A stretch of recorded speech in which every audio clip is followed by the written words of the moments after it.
Good evening, everyone. Welcome to the Trenton Alumni Chapter Delta Sigma Theta Sorority Incorporated fourth session of our Get Your House in Order speaker series. My name is Nicole Carmichael, and I am the chairperson of our Economic Development Committee. Tonight, we are collaborating with the Alpha Xi Omega chapter of Iota Phi Theta Fraternity Incorporated to bring you this valuable and pertinent session. In order to build a home, the foundation must be laid, and bricks are usually used in the initial stages. Tonight's brick or bricks focus on funeral planning and life insurance. We hope that you leave tonight's forum with valuable information about funeral planning and life insurance. All of us are a house in progress. Soror Janelle Hazel is the committee's co-chair and will introduce tonight's presenters. Soror Janelle.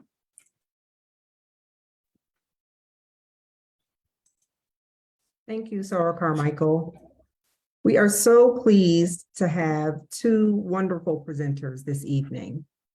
Soror Cherie Campbell is the Executive Director of Campbell Funeral Chapel Incorporated in Trenton, New Jersey, where she guides clients through all aspects of the death care industry. Born in Trenton and raised in the thick of the business, Cherie spent many hours studying under her father, the founder, as a funeral director before she assumed her current position. Prior to rejoining her family's business in 2012, she graduated from Spelman College with degrees in political science and economics and Georgetown University, where she earned her Juris Doctor and MA in international affairs. Cherie also worked in the intelligence industry for a pair of years. Her training as both a licensed funeral director and attorney has been the foundation upon which she builds her career, which includes advising families on pre-planning, elder care, logistics, and aftercare. She hopes to increase knowledge about this critical phase of life, especially in communities of color, by offering kind and thorough service, one family at a time.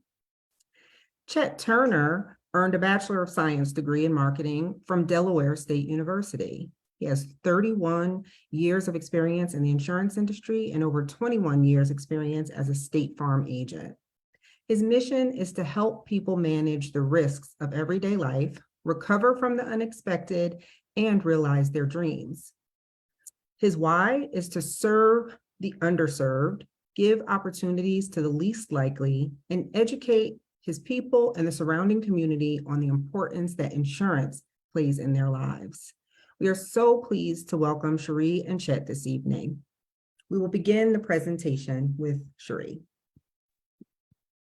Perfect. If you just give me a moment, I'll share my screen.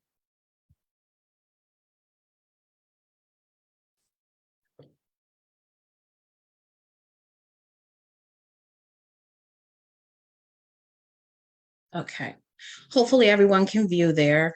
Again, this is a seminar I've done in various different ways, but it never gets old for me. And it's critically important to put this information out. So again, yes, I'm Cherie Campbell. I'm with Campbell Funeral Chapel. It's really my pleasure to meet everyone on the call, and I hope you'll find some of this information useful and put it into motion going forward. So this slide will give you an overview of what I'll be speaking about. One, types of funerals. Second, pre-planning and prepaying. Third, fee providers. And fourth, right to control. There are many aspects that you can discuss for end-of-life planning, funeral planning, trust and estates. I'll focus here, and then if anybody wants to go into any other detail in the Q&A session, I'm happy to do that. Okay. We continue to move here. The first thing I want to talk about is what we do when you come in for funeral arrangements. The first thing we ask families is to identify the outer limits of what you would like to see happen. Now, we do this whether or not someone has already passed or if they're coming in to plan for future, which may be 15, 20 years from now. These are the three types of disposition: earth burial, entombment, and cremation. Under those, they tell you the type of service. So by traditional, you'll see traditional across the board. It just means that you can have a viewing and a service, or you've selected to have a viewing and a service prior to the dispositions, which may be in-ground burial, entombment in a mausoleum, or cremation after the fact. I get a lot of questions on whether or not you can actually have a viewing and a service prior to someone being cremated. And the short answer is absolutely. It happens to be the fastest growing segment in our industry of service types. Of course, if we focus on the cremation box, under traditional, you also see immediate.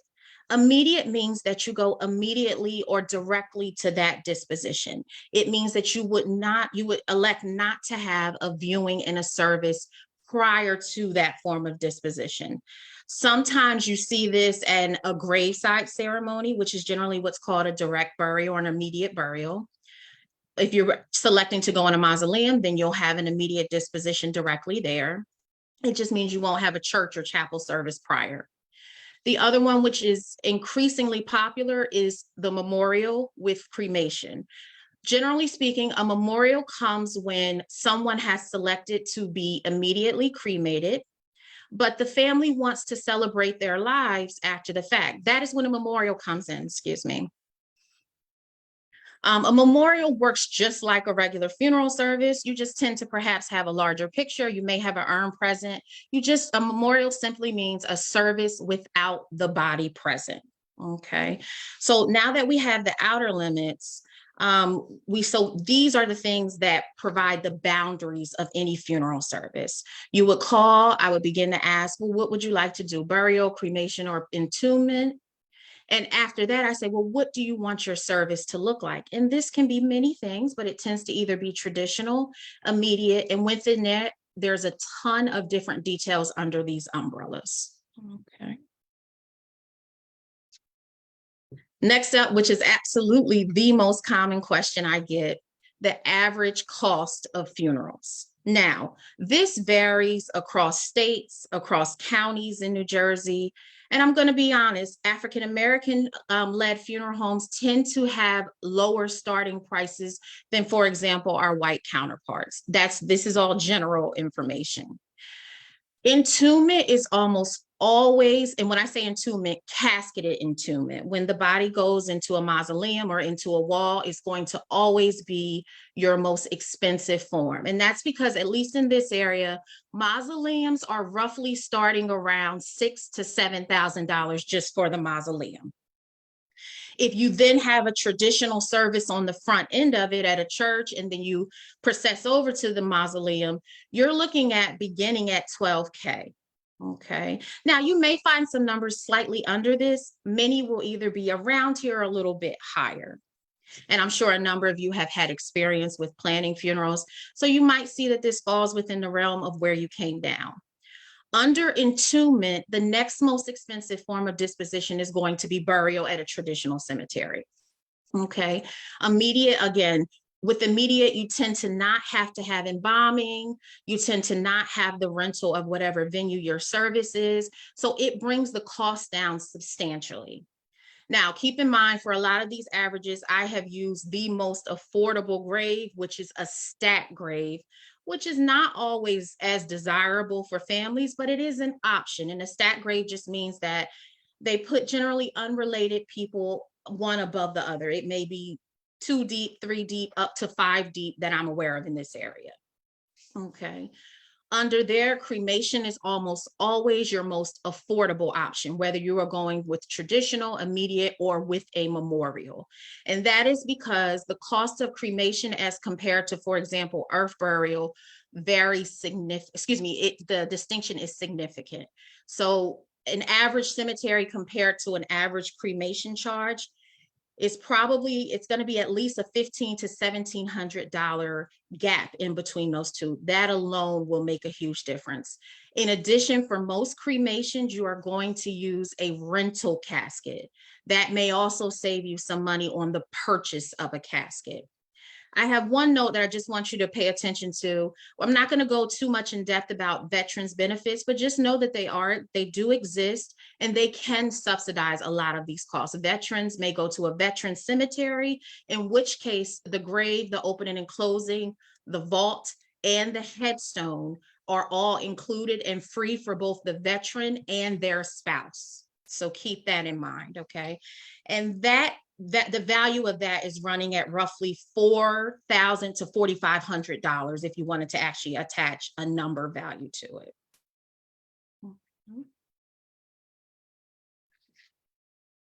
Okay. Next up, and the next topic we will talk about is pre-planning and or prepaying. Okay. I advocate pre-planning like you wouldn't believe. Pre-planning may involve some prepayment, but it does not have to. And so pre-planning, I've never had a family come in and say, I regretted pre-planning. It is always, I think, a difficult thing to step into a funeral home when you don't have to, but perhaps you should. And I certainly applaud those who have that courage. But once you come in, most families say, you know what, it wasn't a pushy process. I just got information. And at least with us, it's solely informational. There is no expectation that you pay unless you decide to. And 9 times out of 10, getting the information first and taking it back to be able to digest is more helpful to you than anything else. Because the first time people sit in front of me, there tends to be a lot of information to digest, whether someone has passed or you're doing it on pre-arrangement. I have found overall, particularly when the person who will, what we call the intended funeral recipient, when they are doing their own pre-planning, that is the best case scenario. Then their children or their spouses or their siblings don't have to do any guesswork about, is this good enough? Is it too good? None of those questions really flow. The only thing you hear is, well, if that's what she wanted, great. If that's what he picked, keep it. It reduces the stress level tenfold in my experience. And I also think you're able to go through pricing. You don't have a bunch of things bombarding you ahead of time. So you tend to make, I think, more clear-headed decisions. You may look at numbers, you may compare and contrast. It just makes for a smoother, easier process. Again, on the right-hand side, you have prepayment. This may, again, be connected to pre-planning, but it does not have to be. You'll see some things about prepaying that are specific to New Jersey. Like, for example, your money is never held by the funeral home at which you make arrangements. The money is always held by a third-party trust fund. This is required by New Jersey state law, and it must be 100% trusted. So, of course, if you put $200 in, $200 is what will be there. Okay, they have pretty, I think, solid checks and balances in New Jersey in this realm. Okay. Next up, these are the most common, I guess, reasons that people give for not pre-planning. And I just want to go over a few, not to be an indictment of anyone, but I hear there's plenty of time. And that's true, but part of what planning involves is preparing for the unpredictable, for an accident that may happen. And it just lets you know, much like perhaps preparing a will or a power of attorney, something that you can do ahead of time, you can have control over, and then it's done. It can be tucked away for 20 years later. Another one, I don't have that kind of money right now. Lots of people don't have 10,000 to just say, hey, take, and that's okay. Pre-planning just means that you're coming in to get information, and it costs you exactly $0 to do that. So coming in and having a conversation is something that we welcome, because it really does mean a lot to me when at least I've armed someone in whatever area I have expertise in with additional knowledge so they can go forward and either plan what they want to do in the next 10 years to prepare for that service. Sometimes that means purchasing additional insurance. Sometimes that just means thinking about the kind of service you want, so you know the kind of resources that you'll need to be in place to get that done at the time. Probably the most common one is, in our kind of death denying culture, is it's really morbid to think about. Probably some truth to that, but certainly death is one of the few common experiences that we'll all share. And so while it may be difficult to think about, I found that once people do it, it becomes almost like I'm going to get this done. It's a shopping experience for someone. We sort of can normalize it, talk about it, because whether we like it or not, it becomes an inevitable part of life. Okay. Someone else will do it for me. I'll kind of leave that where that is. Certainly, if you do it yourself, you relieve tremendous stress on those who will be left behind to plan that process for you. Okay, so if everyone could, if you're able to, if you can grab either your cell phone or a pen and a piece of paper, I have about 8 questions for you. And this is just kind of a pulse check for yourself. There's no reporting required. I'll just kind of read through the questions to give you an opportunity to answer. If the answer is no, assign yourself 1 point. If the answer is yes to this question, assign 4 points, and I'll give you a tally at the end. First question, if everybody is armed with their pen, is if something happened to me tonight, do I know who my legal next of kin is? Okay. And again, the regular order of kinship in New Jersey is spouse, followed by children, followed by parents, followed by siblings, and then it goes on from there. Okay. Question 2, if something happened to me tonight, is there at least one person who clearly knows that they would be in charge of my final arrangements tomorrow? And by that, I mean that maybe your next of kin. And if it's not your next of kin, we're going to talk in just a couple minutes about assigning a funeral agent, and I'll get to that in a moment. Question 3, have I made pre-arrangements with the funeral home? Yes or no? Question 4, do I know that my legal next of kin will have the final say on my arrangements in New Jersey? And so that means pre-arranging, in my experience, the family follows it 99.9% of the time. But do keep in mind, and I tell families, even if you arrange something, it is your next of kin who has the right and responsibility to push forward with that and to execute it to your wishes. They do have the ability to change. Question 5, have I discussed my final wishes / arrangements with my family? So if you would like to be cremated, have you told them that? If you definitely don't want to be cremated, have you told them that? 6, is my next of kin prepared to financially pay for my funeral in full within 72 hours of my passing? Now, this can mean a few things. I include in this, is there sufficient insurance to insure? Or if you're doing a cash payment, isn't enough, or credit card, those things. Just making sure also, there's a ton of small costs that can add up during funerals. That may include flowers or repast, buying food for this person, or supplying the household with goods. Think about, is there enough cash on hand to do those things without creating a burden? Okay. 7, second to last, which is, are my aging plans in order? And aging plans, I include powers of attorney, medical directives, long-term care insurance, perhaps. And that's yes or no. And finally, number 8, are my end of life plans in order? And in end of life plans, I always include last will and testament, or living trust, and funeral arrangements. Okay. So as we finish with that, you can just see where you fall within those bands and just kind of make a mental note. 24 to 32 points, you're on the right track. 16 to 24 points, you're halfway there, but maybe let's talk through some things. And then 8 to 16 points, let's certainly schedule an appointment for you to come in, okay? All right.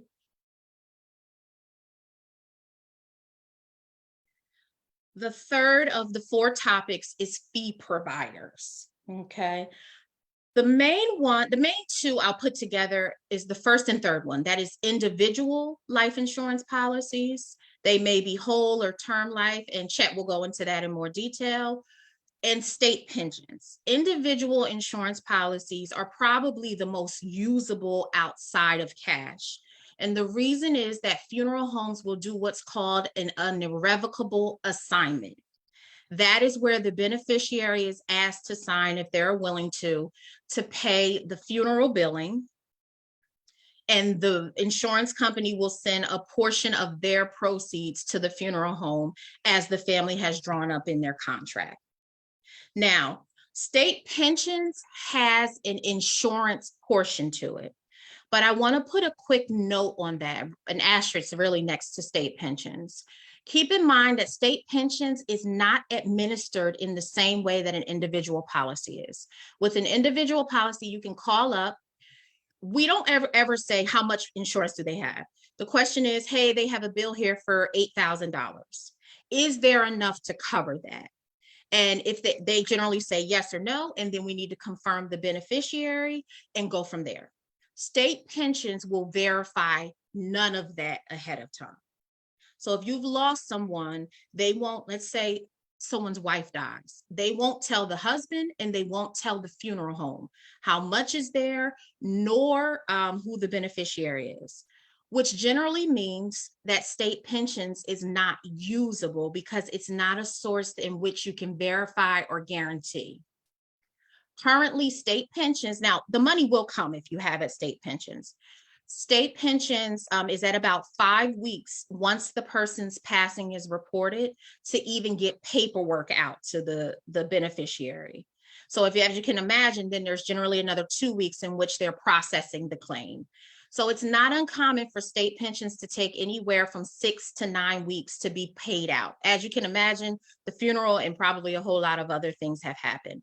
So I always say, if you have if you work for the county or the city or the state, it is probably advisable to have an individual life insurance policy to at least not only pay for the funeral, but also to provide a little bit of bridge money to the family while they await perhaps what might be a larger pension payout.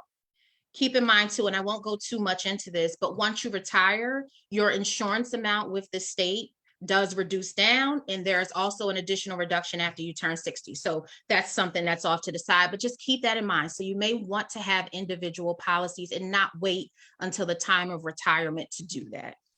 Okay. The second one there is state public assistance. This is also known as the Work First New Jersey program. About 15 to 20% in any given year of New Jerseyans, and it's by the county in which you reside, may be eligible for this assistance. You have to be on an eligible program in life to have the entitlement after you pass. In this regard, the county will pay out just over $3,000 for your service, but they cap what the family can spend at $1,570. So I mentioned this to say, sometimes I get the question a lot, what happens if someone doesn't have anything? Well, prayerfully, they were on some sort of assistance in life that would perhaps qualify them for the state public assistance. But with that comes certain restrictions per the state. Their position is always, we will provide some means to have a service, but it cannot be elaborate. Okay. Again, and these are just things, if you're ever at a funeral home and you're in a position to at least ask, and their job is to advise you on it. Last but not least, GoFundMe. Not much to say about this, but people certainly have very strong opinions about it. I don't think anyone here is exempt from having been tagged or asked to donate to a funeral. I wouldn't advise it as your primary source of funding. One, GoFundMe takes a percentage off of what is given. Crowdfunding can be a very useful resource, but for funerals, I can probably count on one hand, at least at my funeral home, where GoFundMe has fully funded a funeral. And that's probably 5 to perhaps 5%. So the chances of you fully funding a funeral with GoFundMe are very small. I would not rely on it as a resource. If anybody has questions or comments there, I'm sure they're fairly strong. Okay, last but not least, we are going to talk about the right to control. This is our fourth and final topic. I bring this up because I have a number of people who come in and say, hi, my sister's passed away. I'm the power of attorney, so I'm in charge. So you may very well be in charge, but it's not because you were the power of attorney in her life. It's because you may be her next of kin. So I always caution that. And the reason I caution that is that these are the documents here that are necessary for like 3 parallel phases from during life. As you age, you may decide to appoint someone as your power of attorney. That gives them the right to control whatever affairs you designate during life. Very, very critical document. And then after someone has passed, the power of attorney is extinguished. And if you would like, you may designate a funeral agent.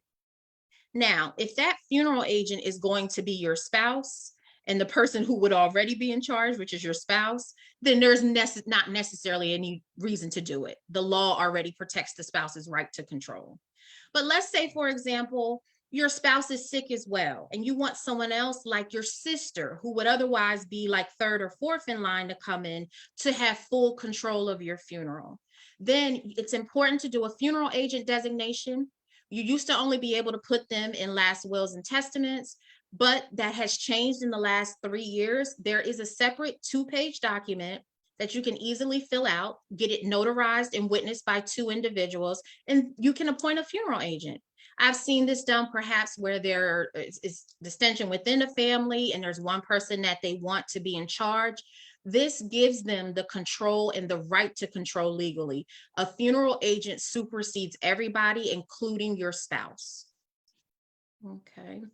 And lastly, won't go too much into this, but after the funeral is over, then you move into where the last will and testament comes into play. There you may be the executor, but the executor is not necessarily the person who has the right to control the funeral. Okay. So always think of them as connected, but 3 very separate phases from a legal standpoint of your business life. I'll end there. I'm sure after Chet is done, we will take questions, and I will close out here. Thank you very much for your attention and your attendance here.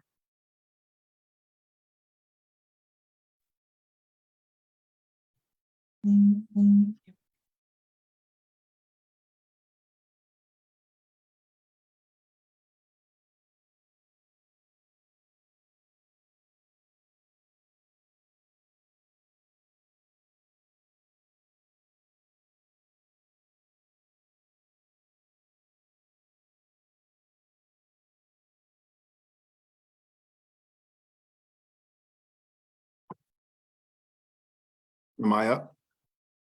Okay. Hello, everyone. My name is Chet Turner. I'm a State Farm agent in Pennsylvania.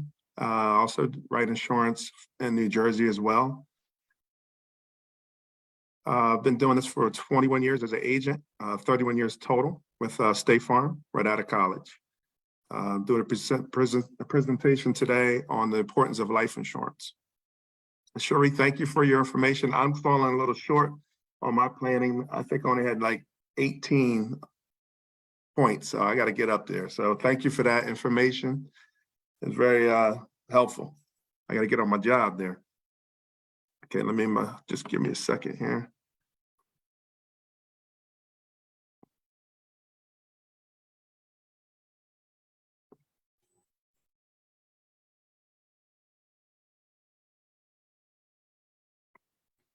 Attendees, while we're waiting for Mr. Turner, if you'd like to drop some questions in the chat for Cherie Campbell, that would be great.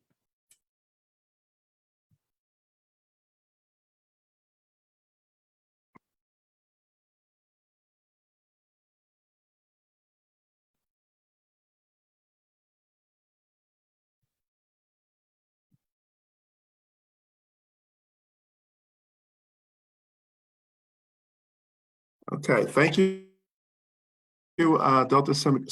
What happened to my? Okay, thank you, Delta Sigma Theta and Iota Phi Thetas,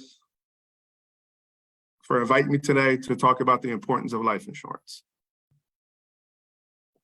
You already heard my bio, but my mission is to help people manage the risk of everyday life, recover from the unexpected, and realize their dreams. My why is to serve the underserved and give opportunities to the least likely, and educate my people and surrounding community on the importance of insurance and what it plays in their lives.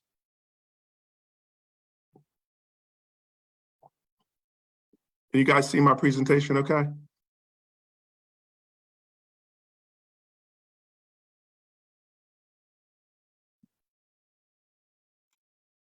No, we don't. All right, hold on.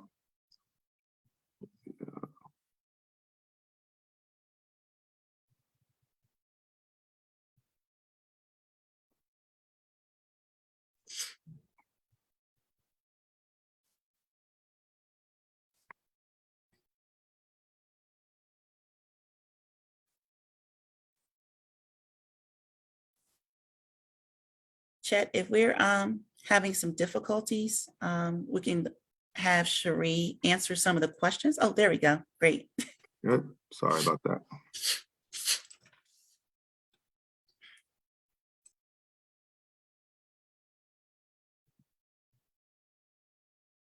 Okay.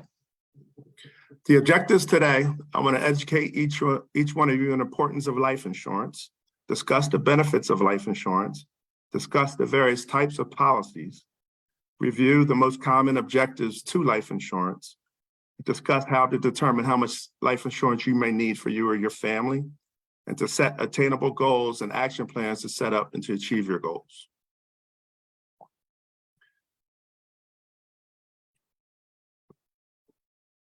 African-American purchasing power in the United States. As of 2019, we make up 13% of the US population, with almost half of it, 50% buying power and purchasing power. It's powerful. We do spend a lot of money in the United States on purchasing goods and services, and we only make up 13% of the population.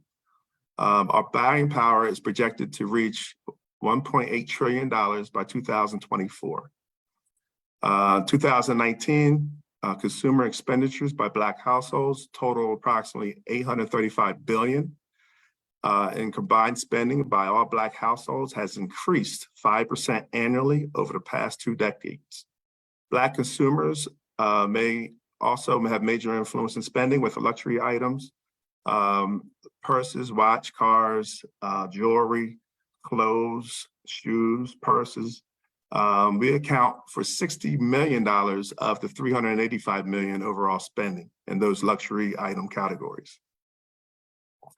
And let's talk about the purchasing power of women. For my Delta friends there, according to the Girl Power Marketing, purchasing power for women in the United States ranges from 5 trillion to 15 trillion annually. Women control more than 60% of all personal wealth in the United States. Approximately 40% of US working women now out-earn their husbands. Women account for 85% of all consumer purchases, and 1 out of 11 American women own their own businesses. And this is a big one here. I find this is very true when it comes to my appointments with my clients. 93% of women say they have significant influence on what financial services the family purchases. So I usually do not do an appointment without the woman and spouses being together, because 9 times out of 10, they always say, I gotta check with my wife. So I always have both parties available when we talk about financial services. With all that being said, there's a lot of power going to waste. It's not being spent on the most important things or the right things that to help the economical divide with our white counterparts. Even with all the purchasing power, where 37% of Americans do not have life insurance. And of the middle class, 40% of them don't even own life insurance of African Americans. The middle class don't own a policy. That's 40%. Of the 60% of middle income African Americans that own life insurance, many are underinsured. And mostly that's the people who have it with their jobs. And they might say, I have it with my company. And normally it's 1 or 2 times their salary, which is grossly underinsured to take care of all their obligations that they may need for the insurance. We'll talk about the need in a minute. Let's talk about the benefits of life insurance. Of course, Cherie talked about the burial expenses, but settling final burial expenses is very important. So you don't have to go have a GoFundMe account, or you don't have to put it on a credit card and have debt or pass a hat at a funeral. I've been into those funerals as well. You have a little something for the family. So this helps with that burden to take off the family. Helps take care of financial obligations after death. When you die, your bills don't go away with you. Unpaid mortgages and outstanding debts or credit cards, anything like that will be charged to your estate or your family's estate. Provides your beneficiary with money to help continue their lifestyle when your income ceases, which is important. So Your husband or your wife provides you with a lifestyle, and without that spouse and income, your lifestyle may change. You might have to go get another job, or worst case scenario, we joke about it, you might have to get another husband quick enough or a boyfriend to help with that, to maintain your lifestyle, if that's something that you want to maintain. Also protects your insurability, which is important. So, we buy insurance today, it's going to be cheaper than buying it tomorrow because you're older and your health is always going to be decreasing. You really don't get healthier as we get older. You might lose some weight, but normally your vitals go up, and especially in the African-American community. And, just because you take a pill for something doesn't mean you're healed. And I hear it all the time. Oh, I take a little statin for cholesterol. Yeah, but if you get that policy now, because in 5 to 10 years, you're probably taking more milligrams or more times a day of that statin that you need to control your cholesterol. So protecting insurability is important. And I say that to all the younger clients where they say, I'm too young for life insurance. You're never too young. You're going to get it at a discount because it's going to be cheaper now.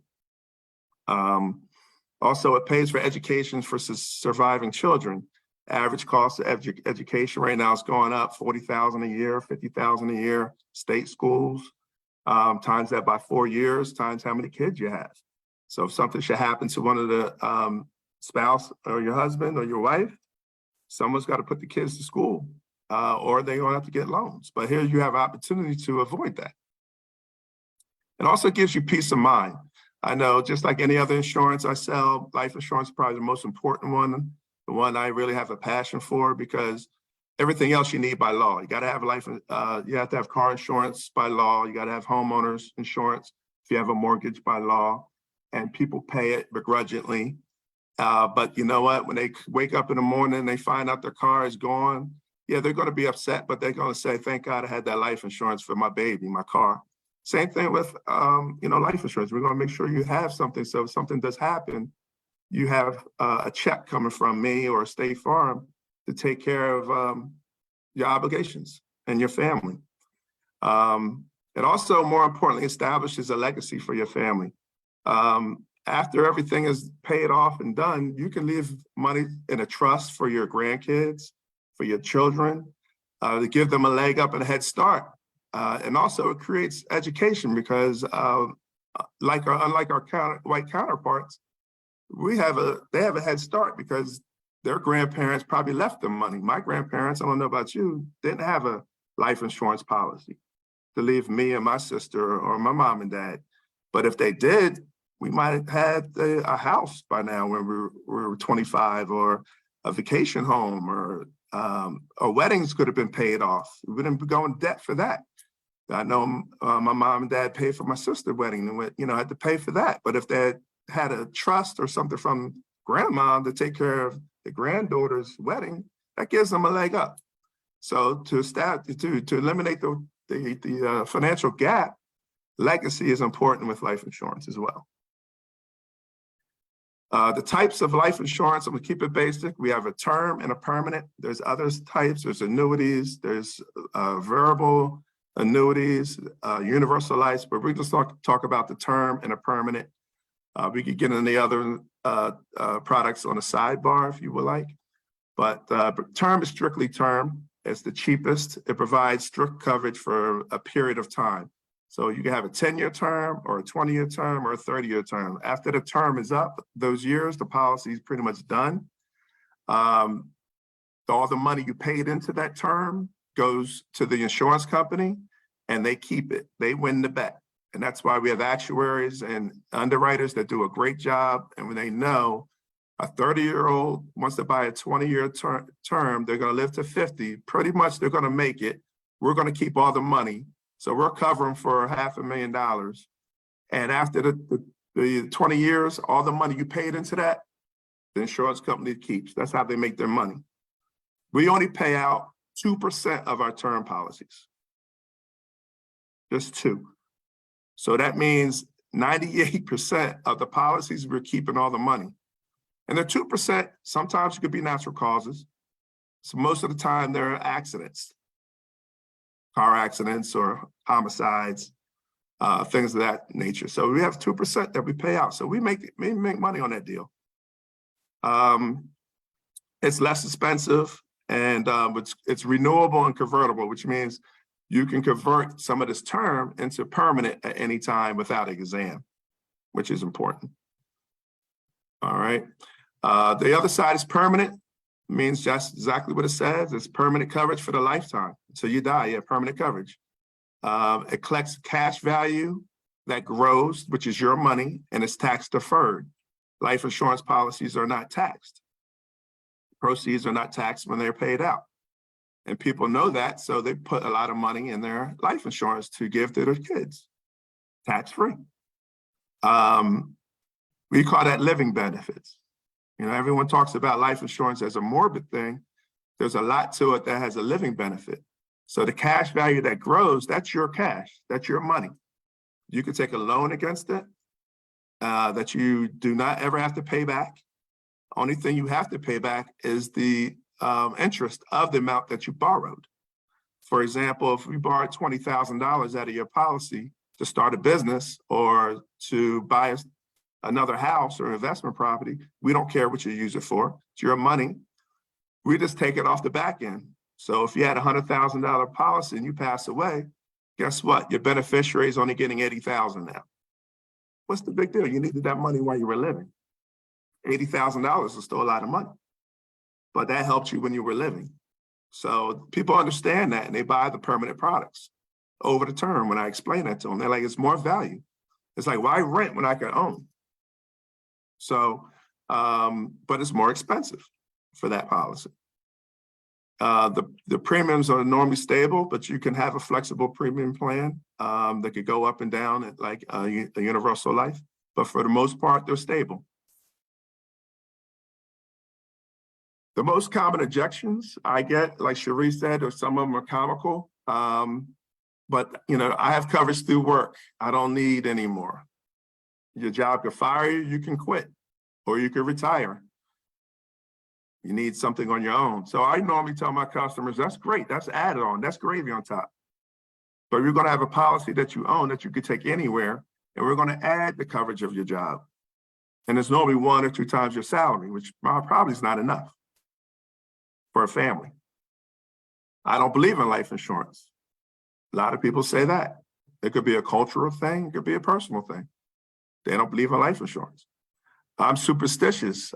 If I get life insurance on my kids, they will die. I hear that. And I write a ton of life insurance on children. Gerber used to have it, Gerber Life. They probably still have it. You get a policy for your newborn, it's probably $20 a month for $25,000. Pay it for 10 years. It's a paid up policy. All my children's had it as well.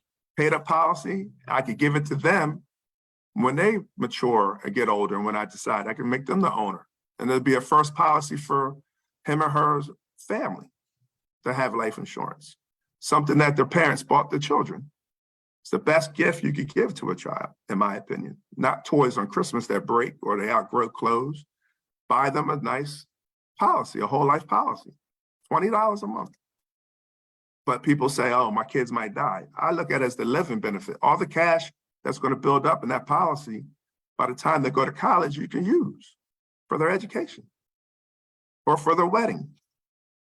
Anything they want, it's their money. I'm single. I don't have any kids. I don't need it. That goes back to the surability. You're going to be single forever. You're never going to have kids. But buy the life insurance now while it's cheap. Don't wait till you feel you need it at 50, 60 years old, then it's unaffordable. Or worse off, you're not insurable because you have a cancer or ailment or a sickness, diabetes, and then you're not insurable. I hear this, I don't want to leave money to my spouse so they can spend it on something else. The spouse wasn't there when they said it, but I heard it and it was said. So what are you going to do with that? That's personal preference. And this is the good one. I don't plan on dying anytime soon. What they really mean when they say that, I don't think I need it right now. So when do you know when you need life insurance? What kind of crystal ball do you have? You plan on, so you're gonna pick a date when you're gonna die and buy life insurance the day before? We don't know. So I hear all those objections. some facts. Take a picture of this. I'm not going to go too much into it due to time, but it just talks about our death claims, the leading causes of death, the percentages with State Farm only. The one thing I do want to say, about 10% of our policies that we write every year are first-year deaths. So that goes to the point where people say, I'm not going to die too soon. 10% of our policies, people have died in the first year of having the policy. And the families come in and thank me because they didn't even know it. You know, they didn't get around to telling them yet, or didn't want them to be grave watching, as they say. So 10% is the fact that people don't realize that it's very important that you may die tomorrow. This is just a stat of the causes of deaths at State Farm. Heart disease is number 1. Cancer, COVID became number 3 in 2020, and then accidental death, then homicide. You can take a picture of that slide if you want.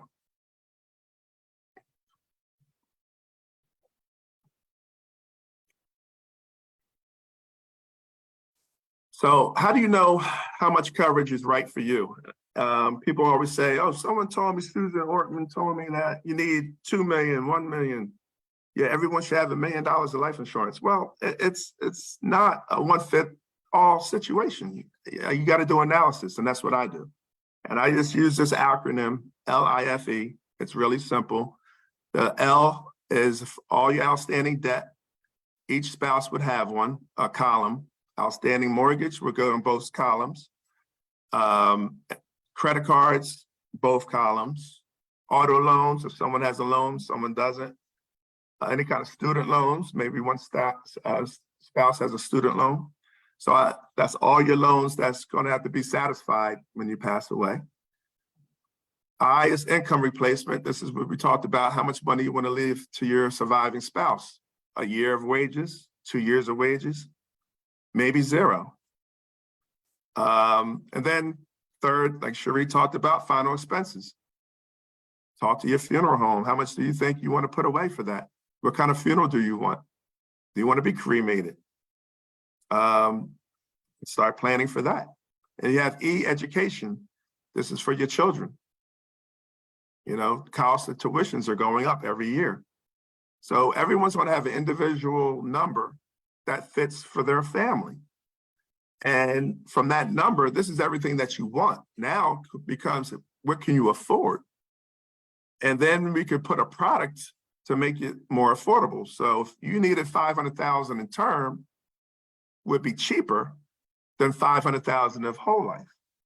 But they say, Mr. Turner, I like the fact of whole life. I want my money. I want it to grow. I don't want it to go away and get nothing out of it. Then we could do a blend. Okay, we'll say, okay, we'll do $250,000 of term and start converting that throughout the years into permanent insurance. As we get older, as you get more raises and bonuses and income, we can start converting some of this term into permanent. And we'll just buy maybe 100,000 of the permanent for now, with a plan that every year we'll sit down and talk about converting this term and making it into permanent. So in a few years, you'll have all permanent insurance because you can't afford it today. Very flexible plans we can do. You could do all, you could do 50-50, 50% term, 50% permanent. Or all in term or all in permanent, depending on what you can afford. Okay. So, you know, dream big, set goals, take actions. Reflect on your financial obligations and what you want to happen if something should happen in your absence. Sit down with your family and talk about this. There's never enough discussion, and Cherie said it before, no one talks about the eventual fact that we're going to die soon. So have that discussion today. If you have life insurance policies, gather them up in a current place. Let people know where they are so they know who to contact and call. What company is it that dad and mom had their life insurance with? Meet your insurance professional to assess your life insurance needs. If there is a shortage or overage, you can adjust it. but sit down with your professional. Implement the appropriate coverage to fill you and protect your family in case of a devastation. And remember that tomorrow isn't promised to us, and your family is counting on you. And I only have 4 competitors, which is death, disability, illness, and old age. My job is to see my clients before any of my competitors.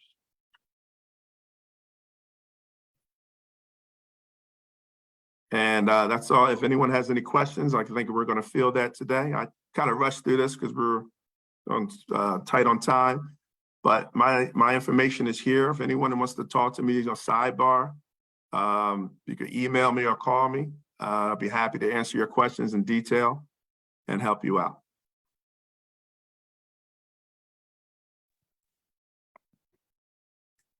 Thank you. Sora Samuels, I think there's some questions in the chat. Yes, we can start with the questions from Cherie and then follow with the questions for Chet. The first question for Cherie, what's the basic or average cost of a funeral?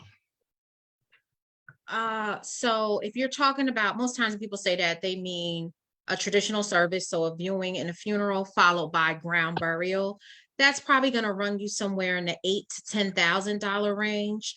The main factors that determine the jump in prices for funerals are the cost of the casket that you select and the cost of the cemetery that you select.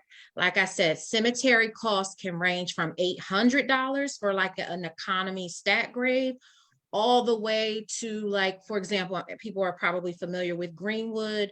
When you have the cost of their grave and their opening and closing, you're going to average from the high $3,000 to low $4,000 range for just a grave and in-ground burial.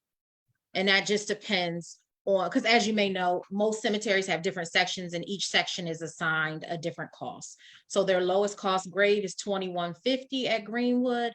Opening and closing Monday through Friday is $1,550. So you add those two numbers together. And then if you go on a Saturday, you can pay up to an additional $1,100 for going in on a Saturday. So for my point, Greenwood is probably amongst the highest cost cemeteries in the area, not good or bad, just factual. If you add that to the cost of a traditional service, it's very easy to surpass $10,000, $11,000. Whereas if you go with a more affordable cemetery, very easy to be in that $8,000 range for like all in with programs, flowers. Okay. The next question, what about the cost to transfer and hold a funeral in another state? Transfer and hold a funeral in another state. So honestly, to give you that, I would have to know, like, are you trying to have a service here and there? If so, to have 2 services in 2 different states is among one of the higher cost services. That's probably the most I could give you now. If, for example, what is probably the most common is when, like, let's say someone passes away in Florida.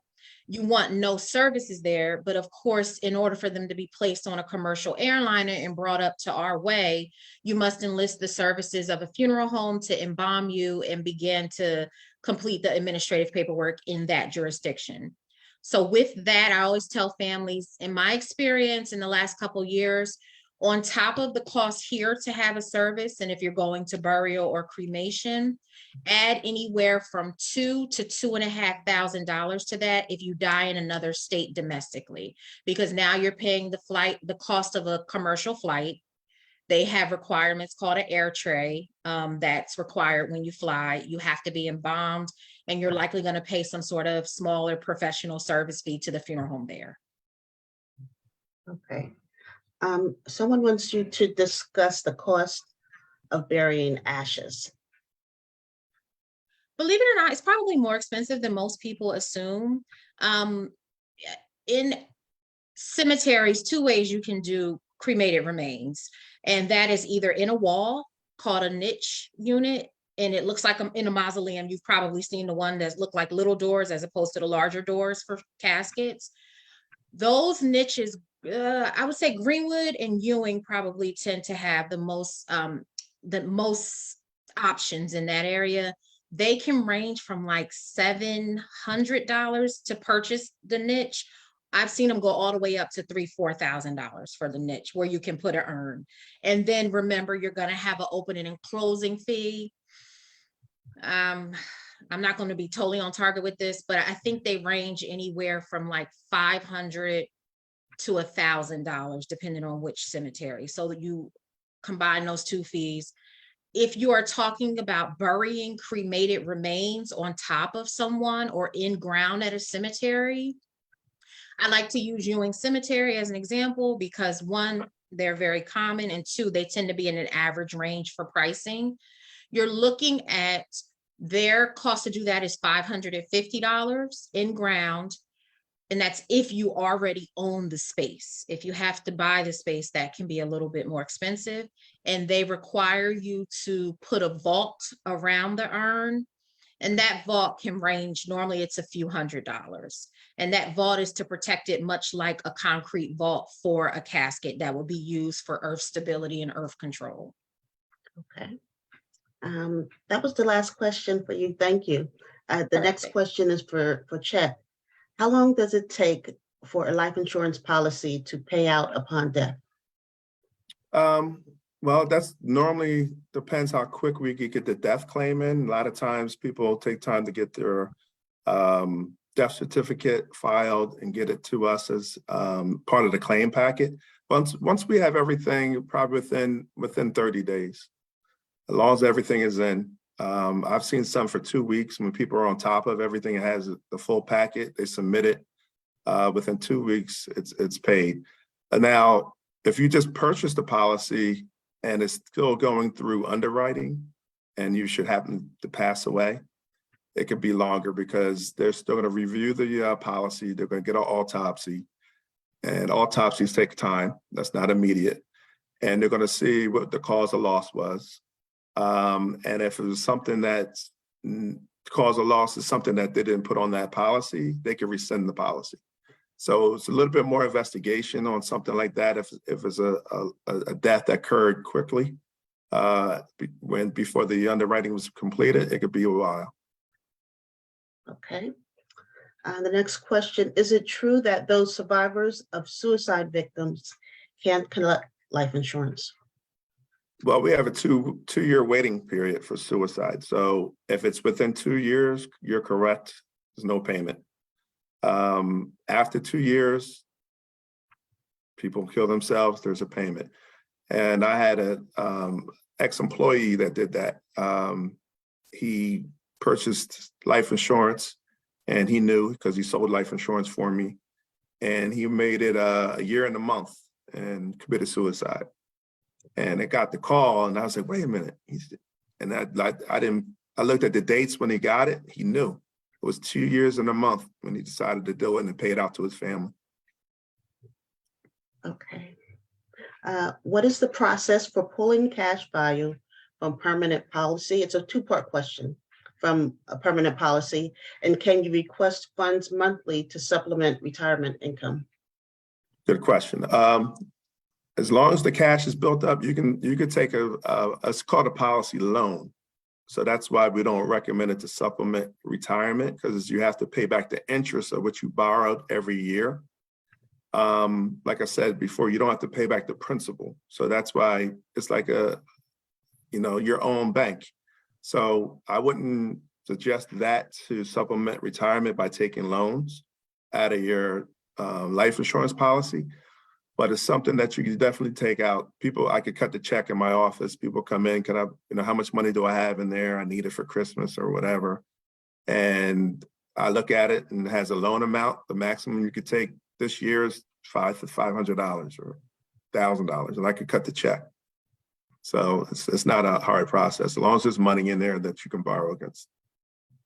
Okay. Chet, that was the last question for you. There's another question for Cherie.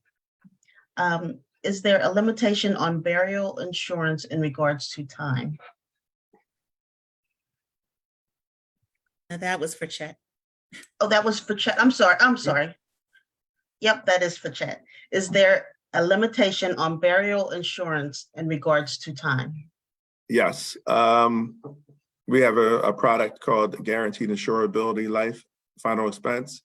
it's a 2-year, just like the suicide clause. It's a 2-year clause. So with us, you have to wait 2 years to get the full benefit. So we provide a $10,000 up to a $15,000 policy. If you should pass away before the 2 years by natural causes, you get all your premiums back.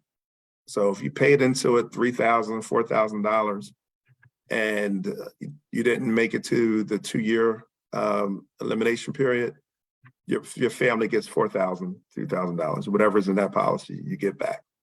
However, if you pass away to accidental, and once again, this goes back to the claim, it's immediate.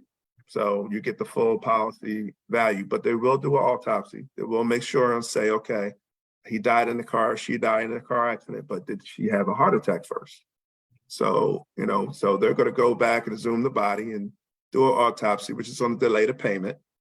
And they're going to say, and you might not be happy sometimes, well, they had a heart attack or a stroke that caused the accident that they died in, and it won't be paid. It'll be paid, but only your premiums. Okay.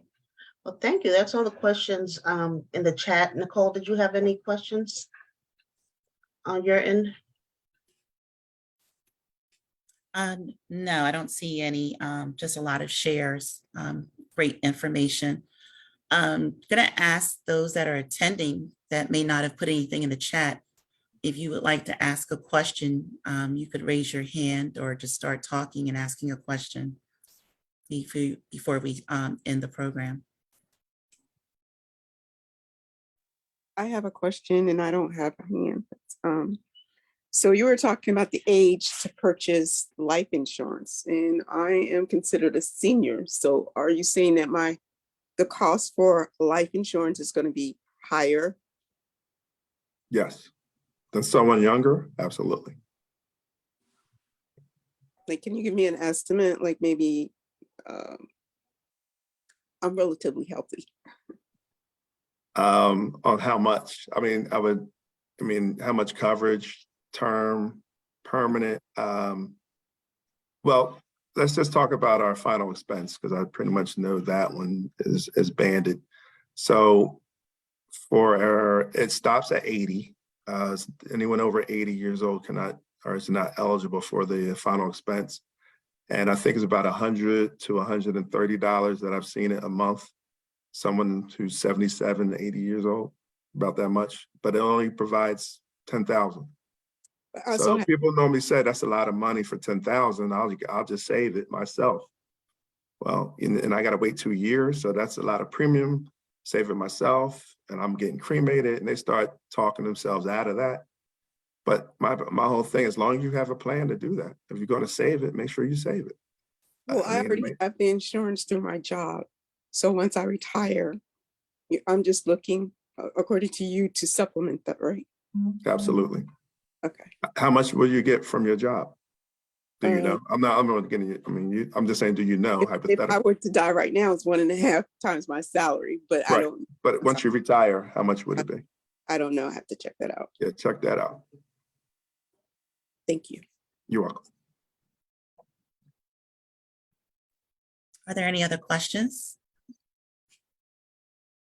Nicole, can I just offer one other thing? Sure. Somewhat related.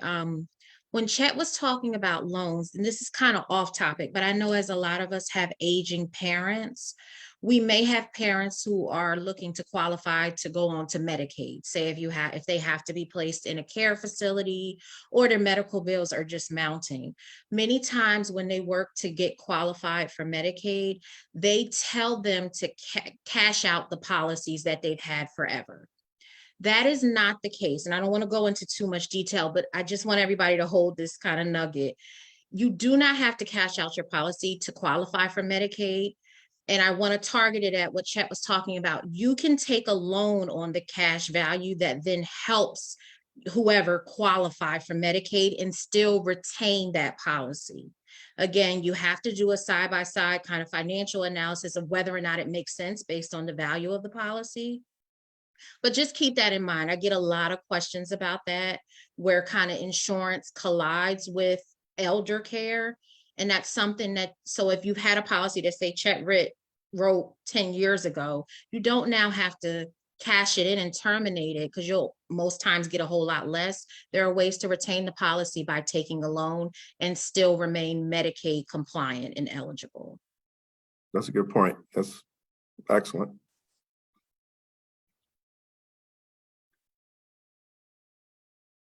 I do want to mention another product that fits in between term and permanent. And it's a product that's relatively new in the industry. It's called a return of premium term. So like I said before, term is like renting, and permanent is like owning. But return of premium has a hybrid of both. So it's a term, it's over in 20 years, let's say. The premium stays steady, but it collects cash. It collects cash value in the policy. So over those 20 years, you can borrow cash like you can with a permanent policy.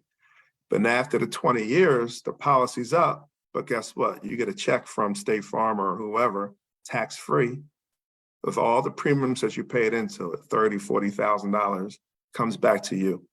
So you win the bet by being alive, and you win the bet by getting all your money back. And when I set these policies up, good, better, and best, good being the term, better being the return of premium, the best being the whole life because it doesn't terminate, people normally take the good, which is the return of premium, the better, I'm sorry, return of premium, because they want the value of the money that they could borrow against. And the fact that they outlive it, they get their money back and State Farm or the company doesn't keep the money. It's a little bit more expensive than the term, but not as expensive as the permanent policy. So it's right in the middle, and it's a hybrid, and it's a hot policy that people love. You get your money back if you survive. If you don't survive, your beneficiaries get the money. So it's a win-win.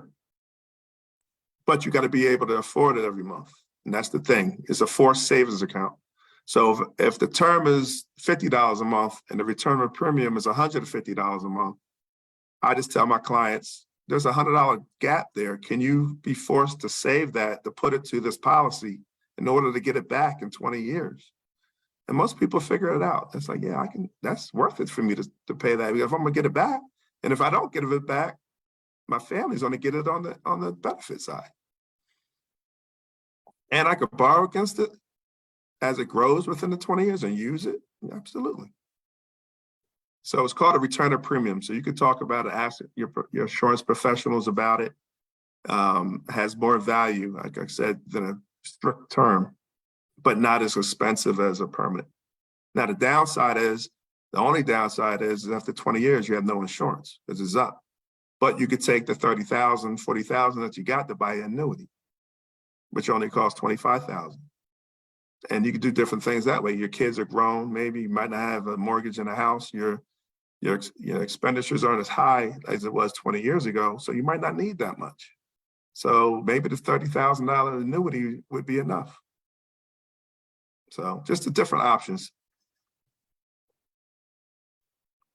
A lot of information, a lot of information. I know we spoke before about this generational wealth. And, when we talk about generational wealth, we as a people have been kind of deprived of the information. And in the last couple of years, that's what you're hearing about. So tonight's information was very valuable.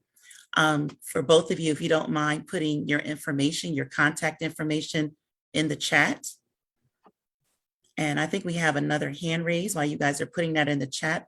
Kerwin.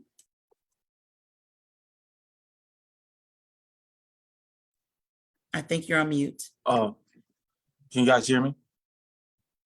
All right, evening. I have a question for both Chet and Ms. Cherie. Have you ever dealt with clients that have their own burial property? Not me. Cherie? When you say burial property, like a plot that they pre-owned? Not actual plot, but a whole I guess a cemetery property. Reason I asked that because my family, we actually have our own burial grounds, and it's from my great grandfather to my grandfather to my uncles, and as well, God forbid if my parents were passed, that's where we would bury them at. and that's myself. Anyone that shares my last name, we had that burial site in North Carolina. So I was just asking, have you actually have clients that actually had that similarity to that? I've dealt with clients, yes, who have family cemeteries, and I was going to make the point, almost always they're in the lower Atlantic in the South. And then in which regard we're transferring there, but from an administrative perspective, it works very similar to any other cemetery. They would provide the information and we would generate the permits and the certificates that they need to be buried there legally. Okay. And I mean, that's great. Good for you, because there are very few Black-owned cemeteries. The closest one in is just outside of Philadelphia. Okay. And there are not very many Black-owned cemeteries. And New Jersey has largely cut down on that, particularly in urban areas. Okay, makes sense. Thank you. Appreciate that. Thank you. Hi, Chet, we have one more question for you. What is the rate of return on permanent life? Well, this don't sound funny. Life insurance is not an investment. It's a life investment, but it's not an investment like on the stock market, because it flows through tax deferred. So the rate of return, it's if you pay into it 1 year and you die the next year, you might have paid into it $1,000, but you're going to get whatever the face amount is, 10,000, 20,000, whatever it is. So the rate of return is great then, right? But if you live all through the term, 20 years, and nothing happens to you, and the company keeps your money, your rate of return is zero. So, it's not an investment where you would try to make money on, if you understand. You look at the benefit that it has, that it collects and accumulates value and money that's yours, but it's a loan. It's not your money. You can't pull it out like you made capital gains on it. So, people see it as an investment. It's invested in your life and your family. And a lot of my customers say, you got an investment? I'm investing in life insurance. I know what they mean, but it's not an investment that you could get a rate of return that way, like a stock or a mutual fund. Hope that helps.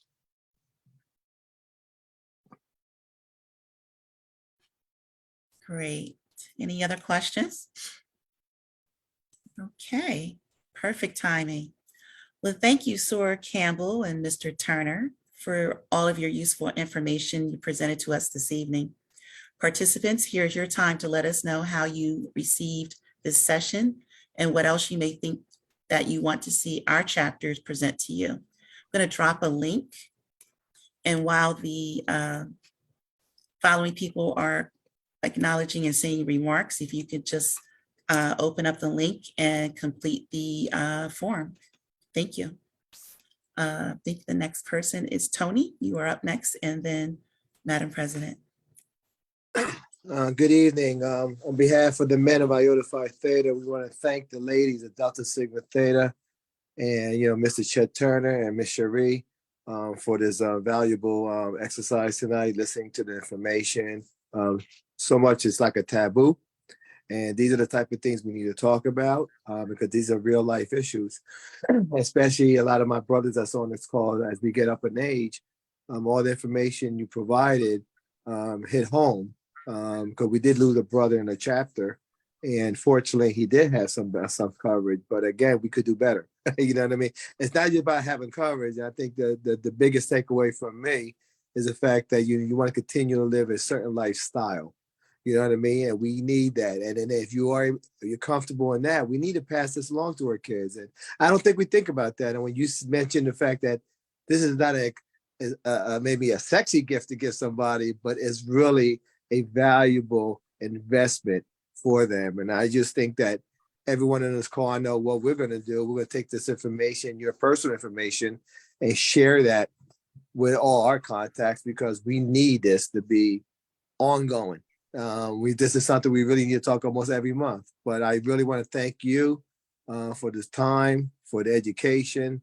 And I agree with you, Chet. My number is kind of low when Ms. Cherie was talking. So Yeah. I need to do some re-evaluation myself. So I think as much as I'm involved in the process here, you taught me a lot. So on behalf of the Brothers Iota Phi Theta, we thank you from the bottom of our hearts.